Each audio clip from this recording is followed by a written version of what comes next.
Bien, en las 4 horas que me quedan. Gracias. Me encanta tu entusiasmo, como diría Miguel. Bien, adapté este tema pensando en el tema central de intimidad con Dios, que hablaba sobre la compasión, marca central de los que siguen a Cristo. Puse adoración, marca central de los que siguen a Cristo. Y no hay mejor trabajo que complacer a Dios, sea vaciar agua, lavar platos, ser un zapatero o un ministro, todo en uno. Lava platos, predicar, en todo lo que en uno, todo lo que hacemos para complacer a Dios. Y lo primero que deseo hacer es resaltar la diferencia entre agradar y complacer a Dios.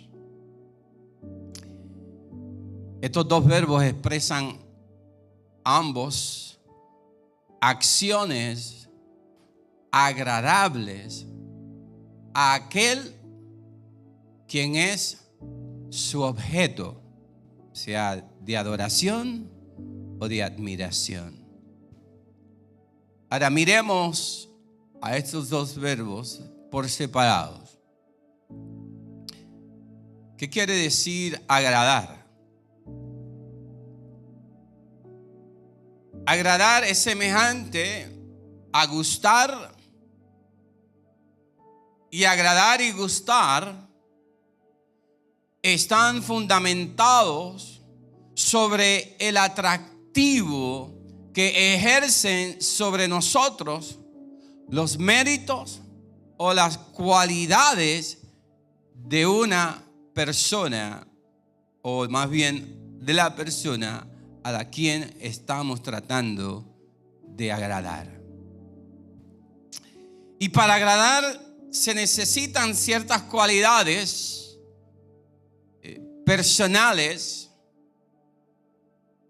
o ciertos adornos. Podrían ser físicos o algunos rasgos de personalidad. O sea, que agradar es ser amable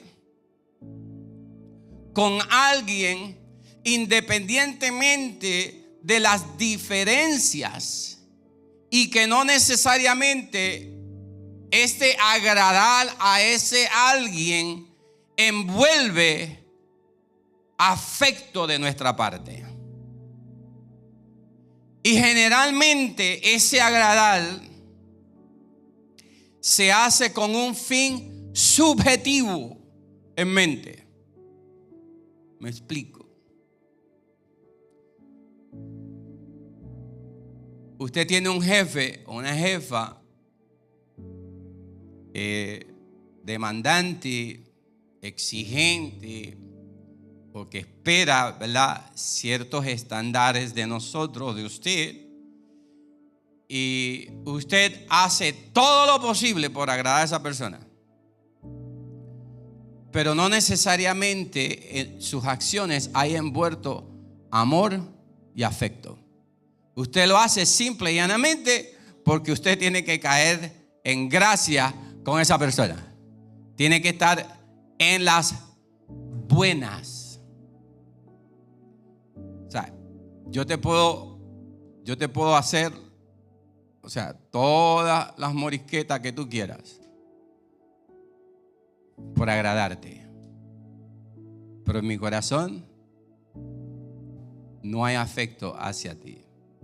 O lo puedo hacer con el fin subjetivo, con la meta de posiblemente ganarme una promoción en el trabajo, un aumento, o simple y llanamente el afecto o el aprecio de esa persona. Eso es lo que agradar quiere decir. Mientras que para complacer,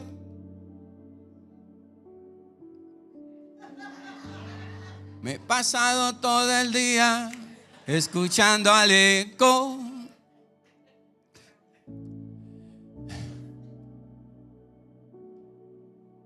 Mientras que para complacer, más que cualidades y prendas, se necesita intencionalidad y esfuerzo. Diga conmigo, intencionalidad y esfuerzo,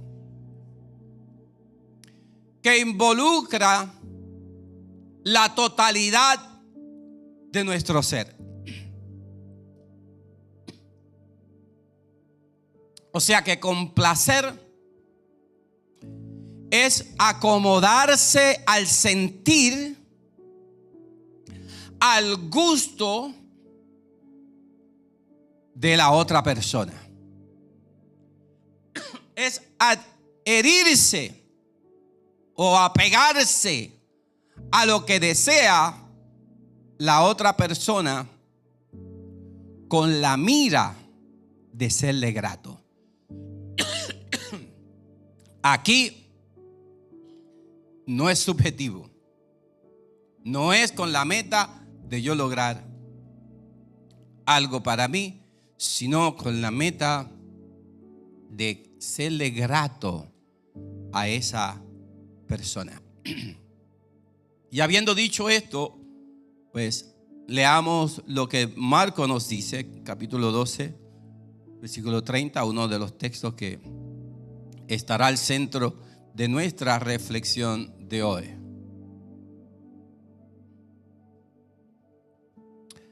¿Qué dice ahí? Vamos a leerlo como iglesia.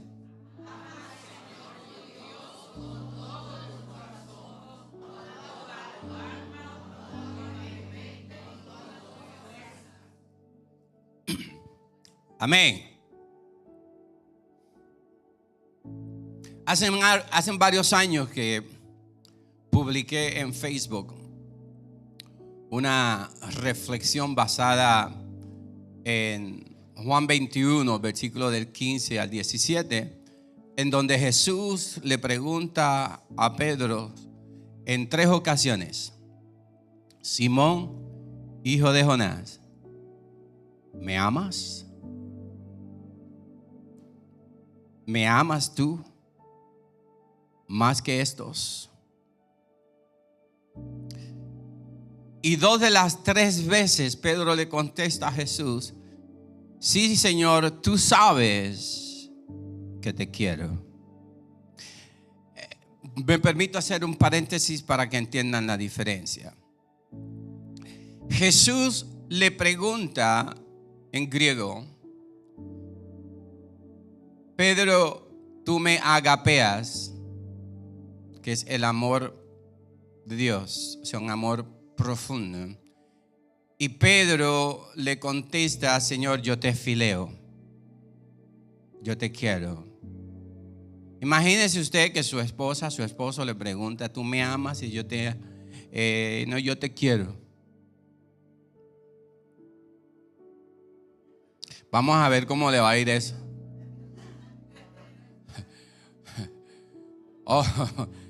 O que su mujer o su marido le grite desde lejos: ¿sabes que te amo? Thank you.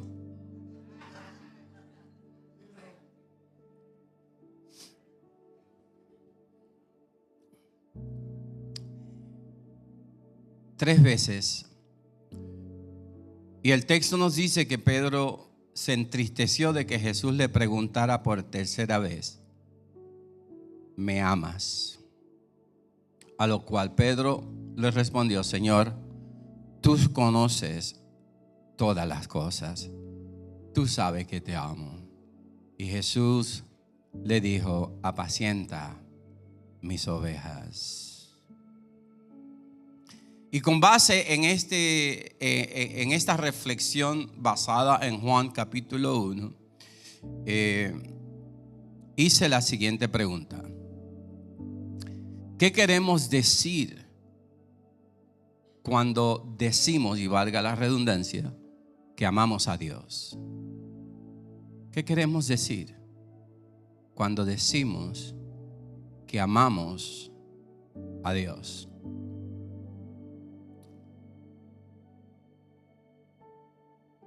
Y esa pregunta me parece que es válida desde mi perspectiva pastoral.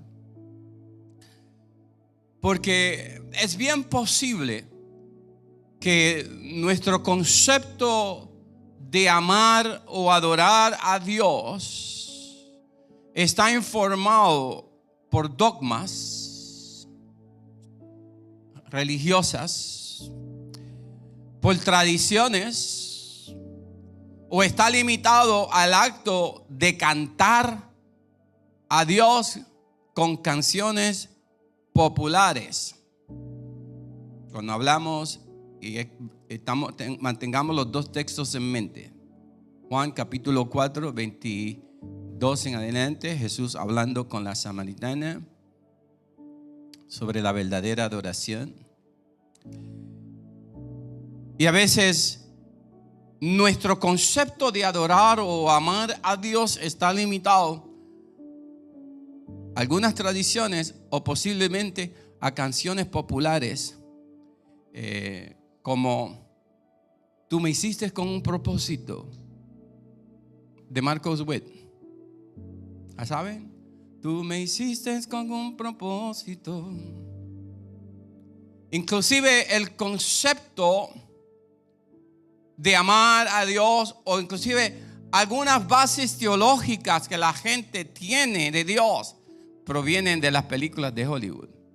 Hay gente que está citando cosas que vieron en la película Los 10 Mandamientos, cosas que nunca ocurrieron en la Biblia.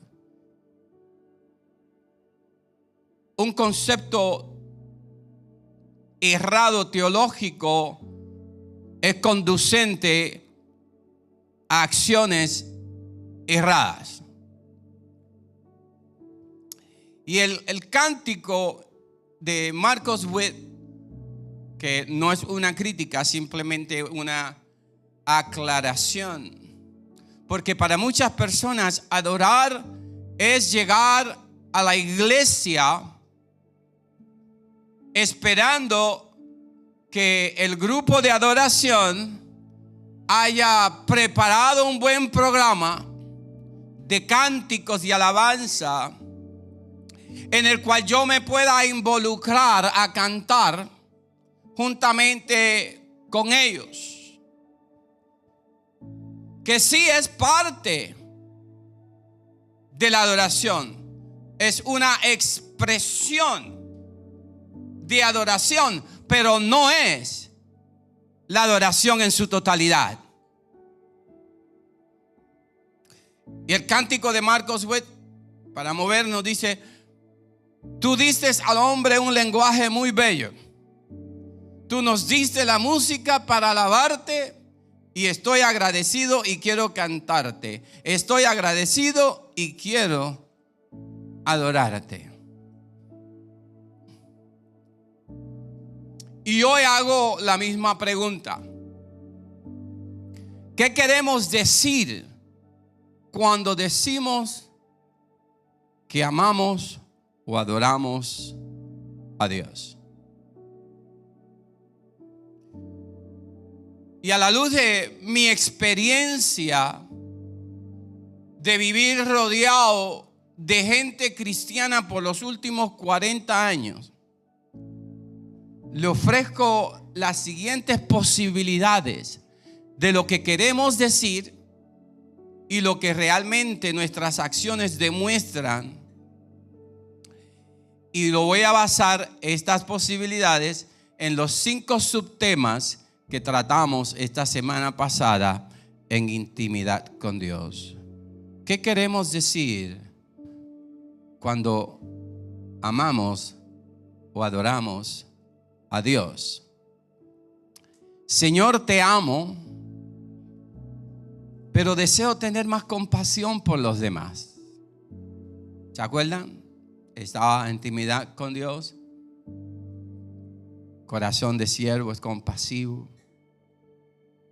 Señor, te amo, pero necesito interesarme más por las almas perdidas. Si lo ponemos en el sentido negativo, Señor, te amo, pero no me interesan las almas perdidas.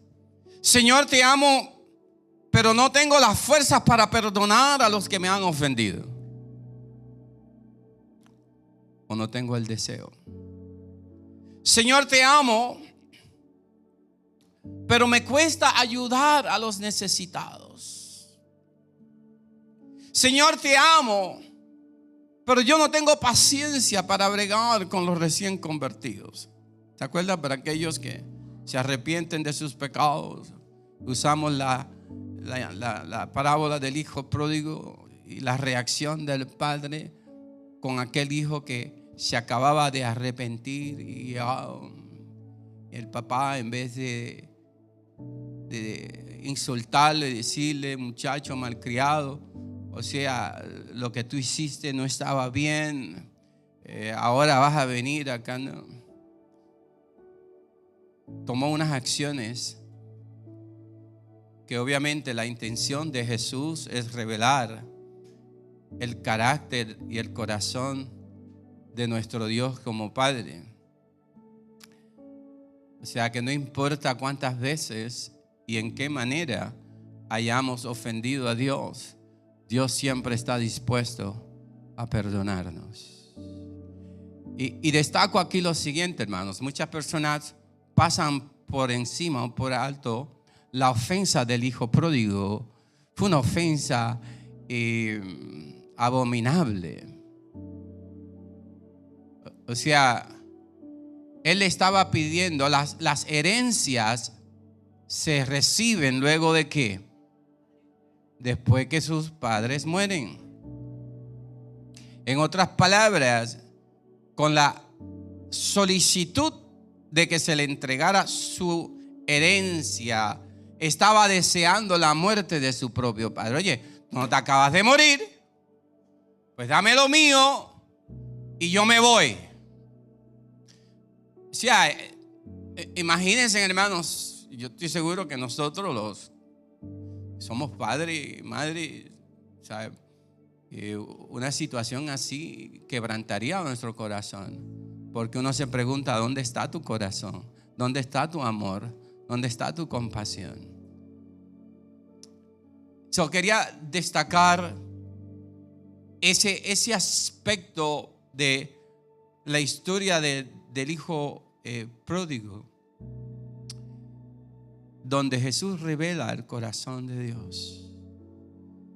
Y hay una serie de eventos o de acciones que toma el Padre para celebrar, ¿no?, la llegada de su hijo, que se encontraba muerto, mas ahora había resucitado. Y en la reflexión que yo puse en Facebook, basado en ese texto de Pedro, cuando Jesús le pregunta: ¿me amas? En aquella ocasión concluí con la siguiente afirmación: el amor a Dios no es algo que se profesa de labios, sino es algo que demostramos con acciones concretas. Eso es amar y adorar a Dios, con acciones concretas. Lo contrario sería amar a Dios y adorar a Dios a medias. Ahora le pregunto a usted: ¿cree usted que Dios se complace que lo amemos a medias? La respuesta categóricamente es no. Dios desea todo tu ser. La satisfacción en nuestras vidas y el éxito en la iglesia no se encuentran en lo que la cultura considera más importante, sino en una renuncia radical para seguir a Cristo. Una cita de David Plata. En otras palabras, Dios desea la totalidad de tu vida. Dios pide todo tu corazón, toda tu alma, toda tu mente y todas tus fuerzas. Y lo cierto es, mis amados, que los seres humanos hemos adoptado una práctica que es más común de lo que podamos pensar. Y puede que ocurra de modo consciente o inconsciente. Y me estoy refiriendo a la práctica de compartimentalizar nuestras vidas. Lo dije bien. Esa es palabra de domingo, altamente riesgosa al no poder pronunciarla bien. ¿Qué quiere decir eso?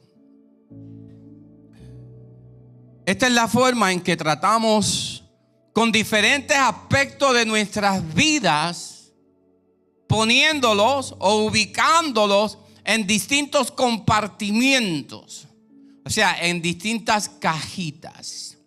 O sea, tenemos el aspecto de mi vida privada, el aspecto de mi vida pública, mi vida social, mi vida de hogar. Tengo ciertas áreas que las tengo muy guardaditas en algunas cajitas en el interior de mi corazón. Pero Dios ve todas las cosas, hermanos. Así que nos hace bien a nosotros tomar conciencia que no podemos engañar a Dios. Creo que sería más saludable ser honestos con Dios.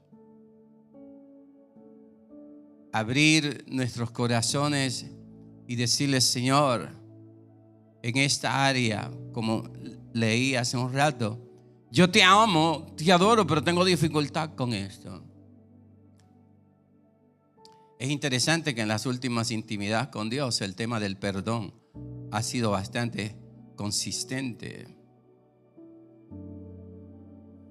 Si tenemos que perdonar, tenemos que perdonar, porque así Dios lo exige. Pero volviendo al tema de las cajitas, ¿no? A donde las cajas tienen unos labels, uno que dice privado. O sea, cuando uno envía cajas por correo que dice frágil, para que en el correo lo traten con cuidado porque no se vaya a romper lo que está adentro. Muchas veces en la vida de los seres humanos tenemos unas cajitas que dicen privado, o para usar términos legales, confidencial. Y lo cierto es, mis amados hermanos, que a Dios no le interesan los compromisos a medias, la obediencia parcial, la adoración ceremonial, o sea, lo que nosotros venimos y hacemos domingo tras domingo, o las obras de nuestro tiempo. A Dios le interesa la totalidad de tu vida, no pedacitos de ella. Señor, te voy a entregar de aquí para allá, de aquí para acá, o te voy a entregar la mitad de mi cerebro y la otra no.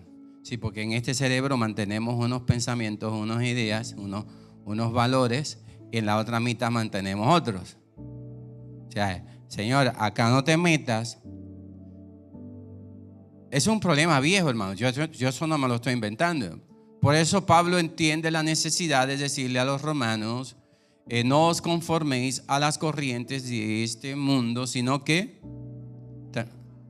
renovar o transformar vuestro entendimiento, ¿no? O sea, coge esa mitad donde tú tienes conceptos, ideas guardados que no glorifican a Dios, que no son de Dios, y entrégaselos a Dios. ¿Por qué? Porque a Dios le interesa la totalidad de nuestras vidas. Y cuando lo hacemos, mis amados hermanos, desde el punto de vista de intimidad con Dios, la privacidad con Dios, yo creo en eso. O sea, cuando no es necesario sacarle los pecados a la gente en público y gritarle, fulano, fulano, párate. O sea, a veces Dios lo hace. ¿Por qué lo hace? A veces porque no entiende necesario. Pero nosotros tenemos que tomar la actitud de David. Salmo 51, Señor, contra ti, contra nadie más he pecado contra ti. Y David pasa una lista de los pecados, de las acciones que él había tomado, que él entendía que había ofendido a Dios.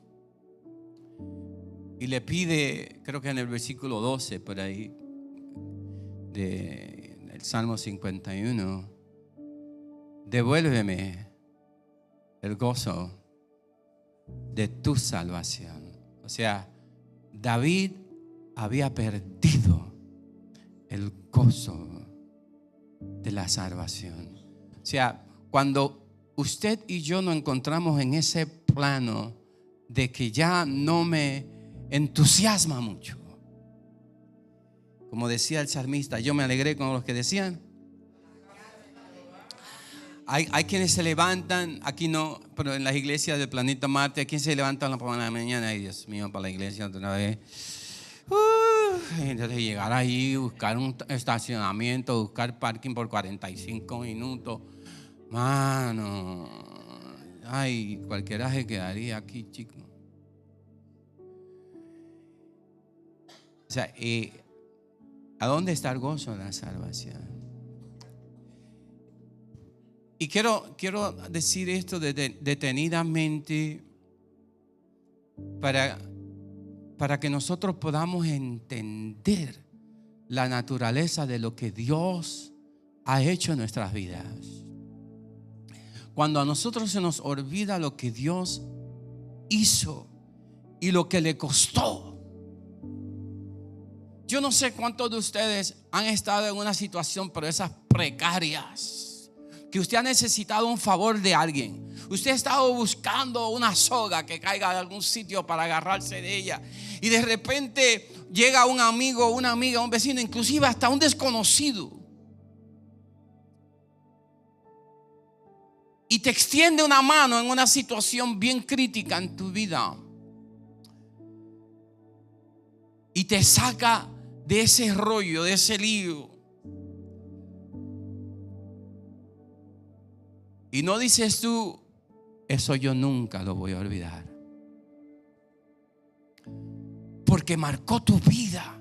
Y no solamente por el favor, sino por la magnitud del favor, por haberte sacado de ese lío. ¿Cuántos de nosotros hemos estado ahí? Puede ser emocionalmente, puede ser físicamente, materialmente. Estamos necesitados de un préstamo, de un dinero, no sé, alguien apareció por ahí, Dios mandó a alguien, y de repente uno, I will never forget that. Nunca se me va a olvidar.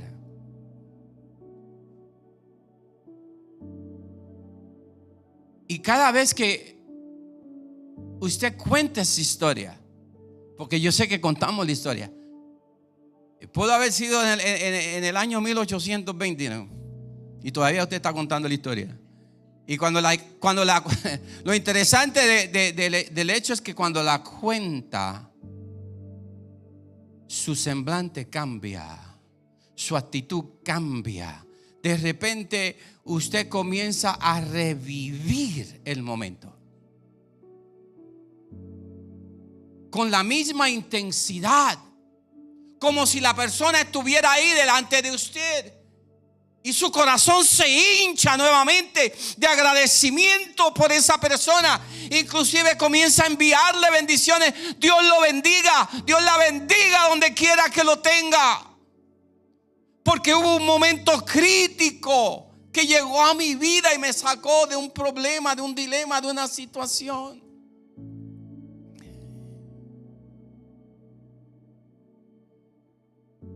Cuando uno pierde de perspectiva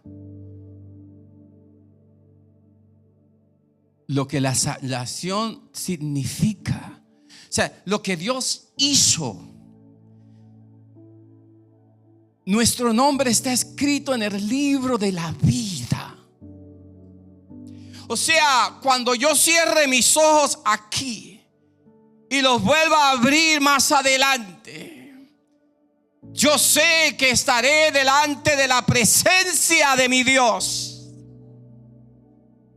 Entienda lo que el salmista está diciendo cuando dice: devuélveme el gozo de tu salvación. O sea, Señor, hazme consciente del favor, de la bendición que tú has depositado en mi vida.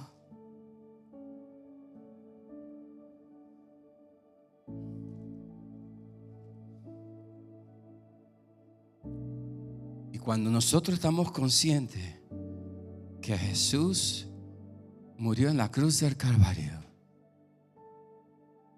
por tu salvación, por mi salvación, entonces ni la muerte, ni lo alto, ni lo profundo, ni el hambre, ni la espada, ni la persecución, ni el desempleo, ni el jefe gritón, nada de eso nos podrá separar del amor de Dios que es en Cristo Jesús.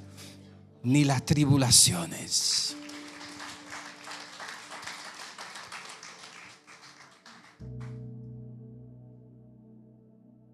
Así que el lugar de adoración, mis amados hermanos, a la luz del texto de Juan capítulo 4, la conversación de Jesús, y voy a tratar de aterrizar lo más pronto posible.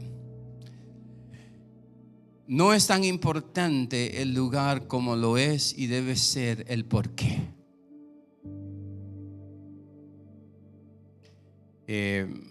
No es este pedazo de edificio.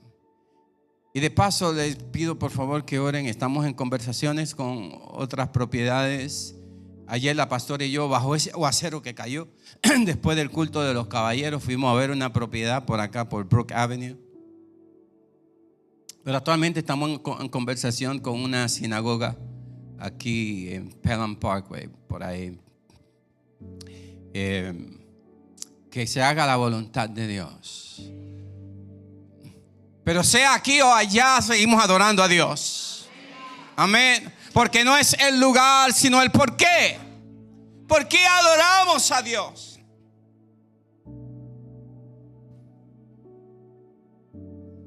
¿Y cuánto de nosotros, o cuánto de nuestro ser más bien,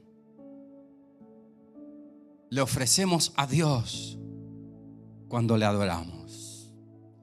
O sea que lo que le importa a Dios es la actitud con la cual usted y yo lo adoramos. Hebreos 12:28 dice lo siguiente: el reino que Dios nos da no puede ser movido. Demos gracia por esto y adoremos a Dios ¿con qué? Con la devoción y reverencia que a Él le agrada. Hebreos 12:28, cuando lo leemos, debemos entender que en esta porción el autor destaca el hecho de que eventualmente el mundo ha de temblar y solo el reino de Dios permanecerá. Anoche estaba viendo ahí casualmente la película esa, 2012, 2012, donde el mundo comienza a temblar y a derrumbarse. Unos volcanes comienzan a explotar en todo el mundo, que está predicho que va a ocurrir en algún momento. Esa es la imagen. Todo lo que el ser humano ha construido se va a venir al piso. La naturaleza lo va a reclamar. La Biblia dice que aún naturaleza que anhela, reclama su redención. Pero lo que el escritor a los hebreos le está diciendo que el mundo será estremecido. Sin embargo, el reino de Dios permanecerá. Los que seguimos a Cristo somos parte de ese reino inconmovible y podremos resistir esa sacudida, el zarandeo y el ardor del fuego. O sea, que nuestro fundamento está edificado sobre un fundamento sólido que no puede ser destruido. Aunque mi carne se destruya, porque eventualmente llegará la muerte y los gusanos se comerán cada pedazo de usted. Mi interior, mi alma, aquella por la cual Cristo dio su vida, no podrá ser destruida. Y por eso yo adoro y alabo y glorifico a Dios.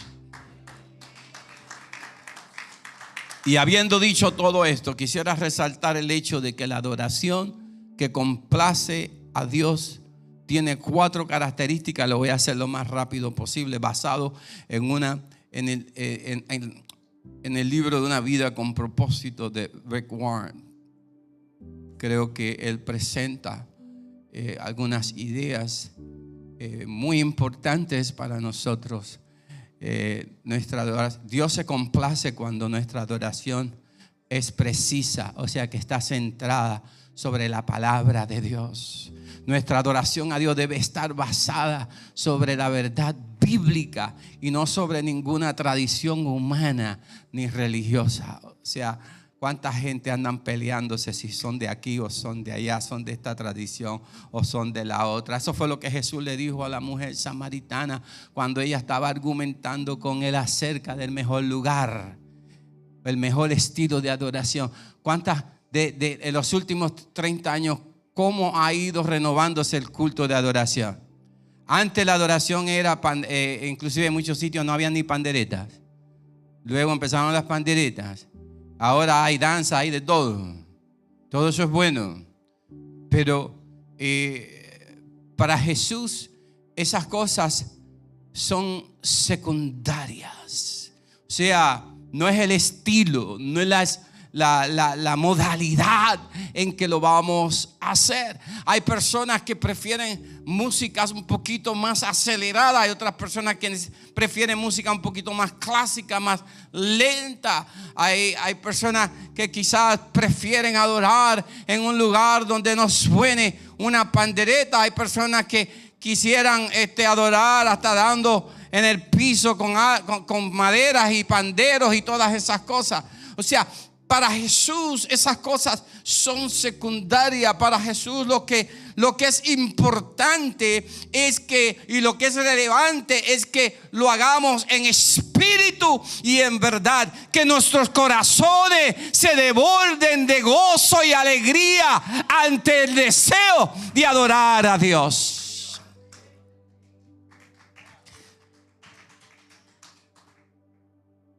Ese es lo que más importa.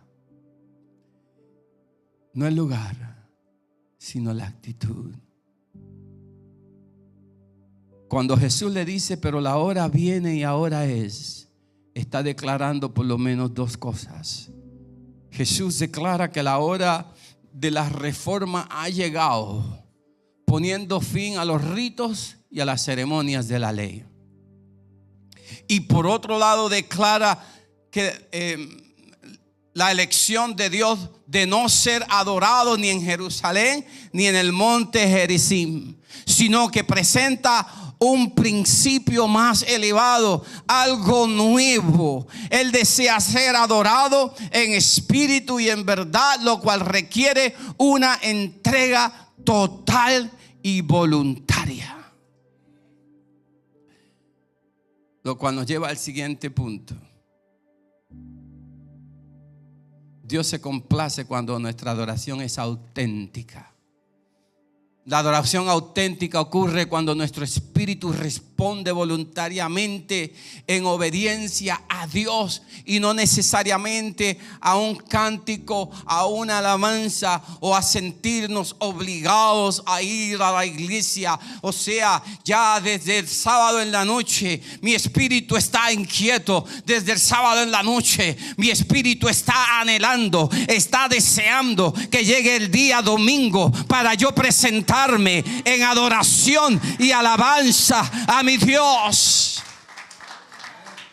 Y por favor, quiero destacar lo siguiente. Yo entiendo que hay circunstancias que se presentan de repente que nos impiden llegar al templo.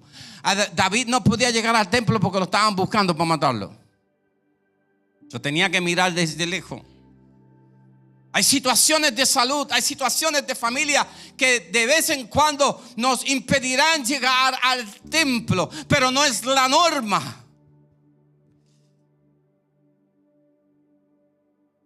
Todos los días nuestro corazón debe hincharse con el anhelo y el deseo de adorar a Dios de manera auténtica. Me permito, dice que el tiempo ha avanzado, pero ¿qué es auténtico? Porque lo que puede ser auténtico para mí no lo es para usted. Yo recuerdo esta experiencia en mi primera iglesia. Había una hermana que se sentaba. Mi primera iglesia era un templo muy similar a este, y la hermana se sentaba siempre en las últimas 2 o 3 filas por allá. Y la iglesia se podía estar cayendo. La gente hablando en lengua, la gente profetizando, la gente danzando en el espíritu. Y las paredes parecía que se iban a caer. Y la hermana estaba así.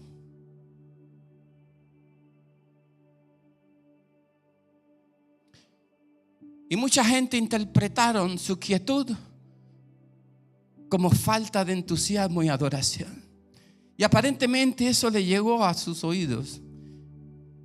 Y un día, porque era una de las líderes de la iglesia, uno de los pilares de la iglesia, y ella estuvo en el púlpito y dijo: hermanos, y así mismo hablaba. De hecho, una de las canciones favoritas de ella: manos cariñosas.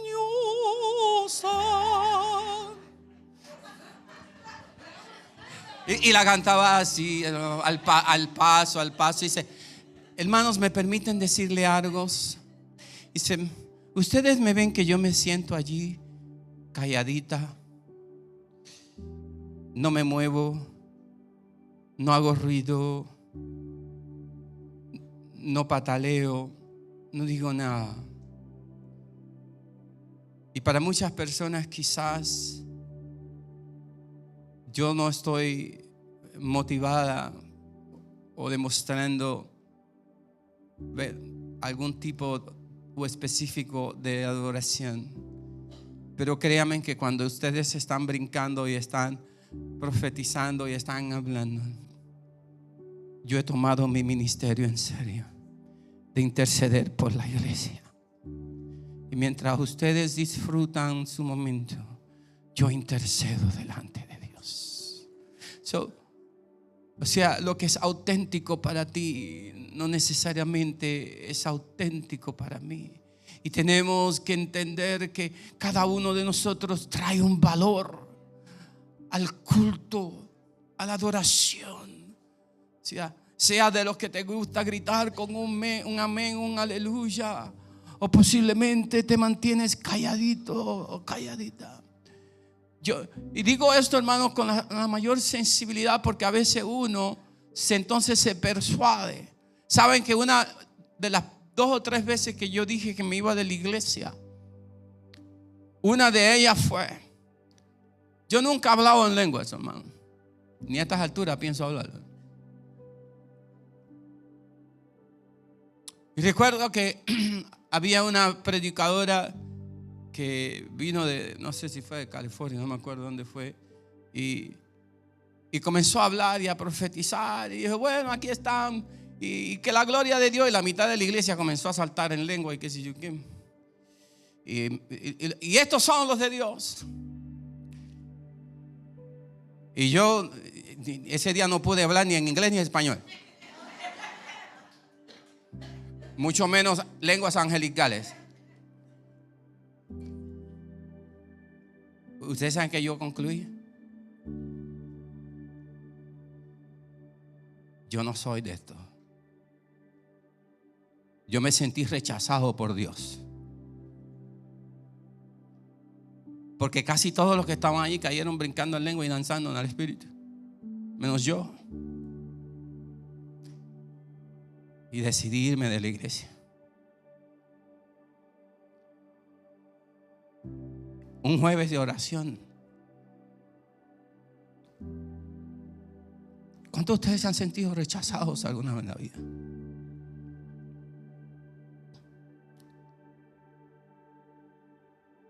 Y sobre todo sentirse rechazado por Dios. Yo dije, Señor, a menos que tú me hables, yo me voy. Y dije, este será mi último día en la iglesia.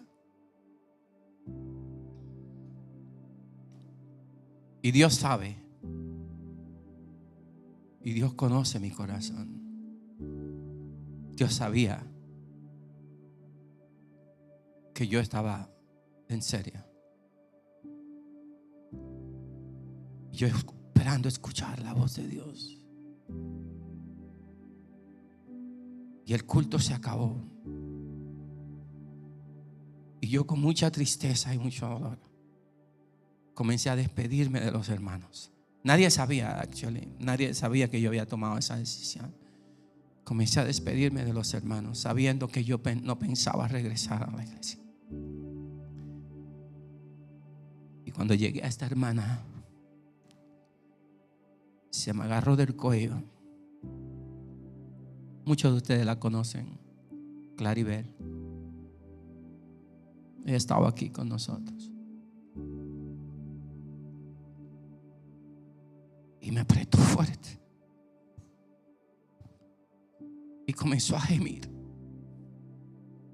¿Usted ha escuchado a alguna persona gemir el corazón de Dios? Me dijo esas palabras: mi siervo, ¿por qué me dices que te vas? Si fui yo quien te trae a este lugar. Lo que es auténtico para uno no es auténtico para el otro. Y ese día yo entendí que Dios me había llamado, que Dios estaba escuchando mis oraciones, que Dios reveló en público lo que en privado yo le había dicho. Hoy me voy, no vuelvo. Thank you.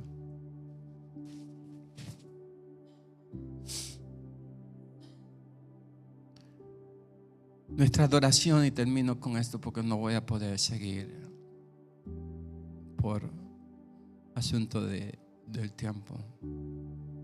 Pero nuestro amor y nuestra adoración auténtica se caracteriza en nuestra obediencia a Cristo.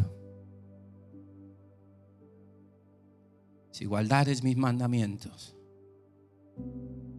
permaneceres en mi amor. Su madre dijo a los que servían: haced todo lo que Él les diga. En Juan 8 Jesús mismo dice: si permanecieres en mi palabra. Obedecer al Señor hasta donde sea posible. Vivimos en estos cuerpos frágiles, limitados, que muchas veces sucumben a las presiones del mundo, a las tentaciones del mundo, a las seducciones del mundo.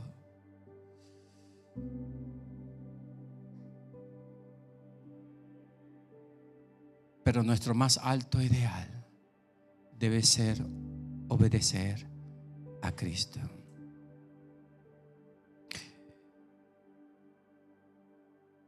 Nuestra adoración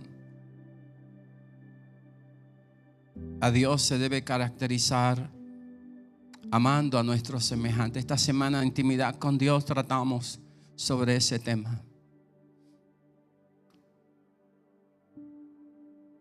amarnos los unos a los otros, ser tolerantes cuando a veces nos fallamos y hallar en nuestro corazón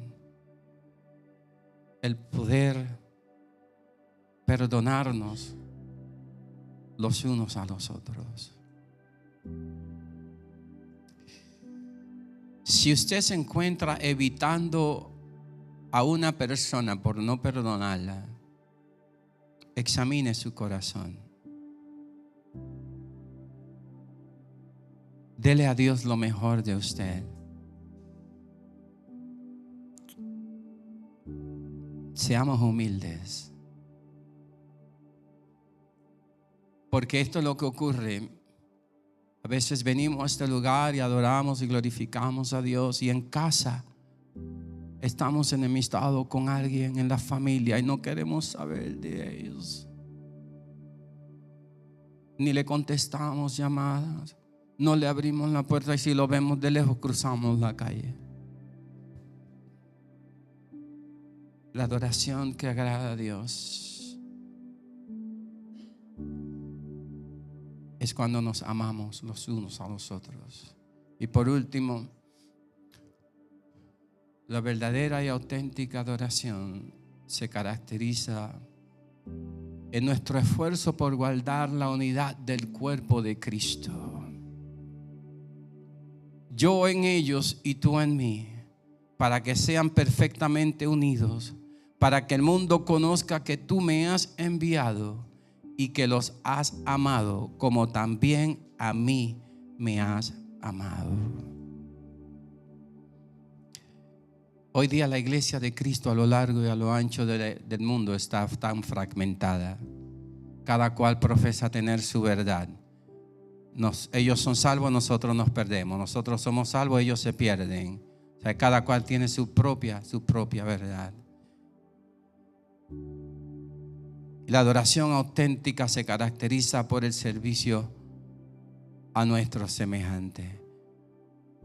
Nadie tiene mayor amor que este, que uno ponga su vida por sus amigos. Nos ponemos de pie, hermanos. Le voy a dar la otra mitad después del Día de los Padres.